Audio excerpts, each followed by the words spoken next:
प्रभु यीशु ख्रीष्टଙ୍କ ନାମରେ ସମସ୍ତଙ୍କୁ ନମସ୍କାର। ଆଜି ଆମେ ଦେଖିବା ଏଫେସିୟ 4 ପର୍ବ 17ରୁ 32 ପର୍ଯ୍ୟନ୍ତ। ପବିତ୍ର ବାକ୍ୟରେ ଲେଖା ଅଛି,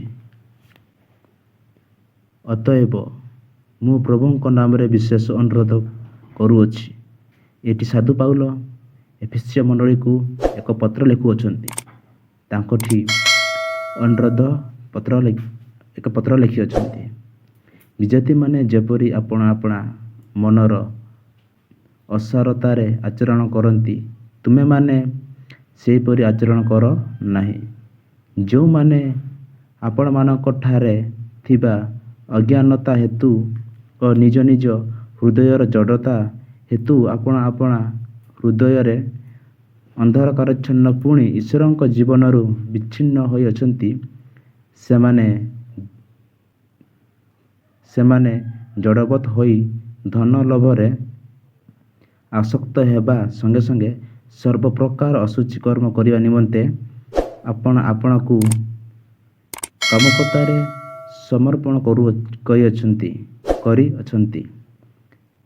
କିନ୍ତୁ ତୁମ୍ଭେମାନେ ଖ୍ରୀଷ୍ଟଙ୍କୁ ସେ ପ୍ରକାର ଶିକ୍ଷା କରିନାହଁ।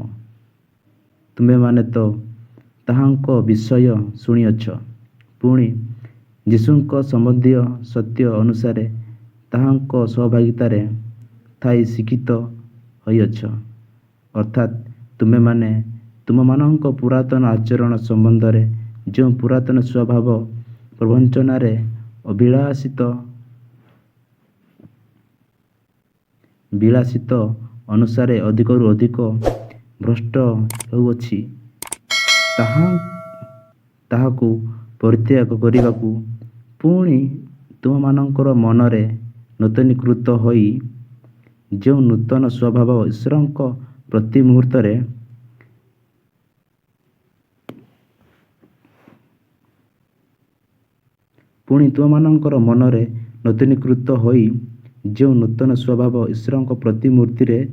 ଧାର୍ମିକତା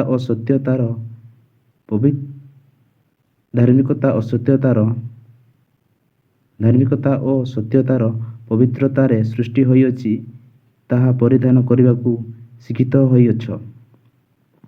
ଅତଏବ ମିଥ୍ୟା ପରିତ୍ୟାଗ କରି ତୁମେମାନେ ପ୍ରତ୍ୟେକ ଜଣ ଆପଣା ପ୍ରତିବାସୀ ସହିତ ସତ୍ୟ ଆଳାପ କର, କାରଣ ତୁମେମାନେ ପରସ୍ପରର ଅଙ୍ଗପ୍ରତ୍ୟଙ୍ଗ। କ୍ରୋଧ ହେଲେ ପାପ କର ନାହିଁ। ସୂର୍ଯ୍ୟ ଅସ୍ତ ନ ହେଉଣୁ କ୍ରୋଧ ପରିତ୍ୟାଗ କର। ପୁଣି ଶୈତାନକୁ ସ୍ଥାନ ଦିଅ ନାହିଁ। ଚୋର ଆଉ ଚୋରି ନ କରୁ, ବରଞ୍ଚ ଅଭାବଗ୍ରସ୍ତ ଲୋକକୁ ଦାନ କରିବା ନିମନ୍ତେ ଯେପରି ତାହା ପାଖରେ କିଛି ଥାଇପାରେ, ଏଥି ନିମନ୍ତେ ନିଜ ହାତରେ ଉତ୍ତମ କାର୍ଯ୍ୟ କରି ପରିଶ୍ରମ କରୁ।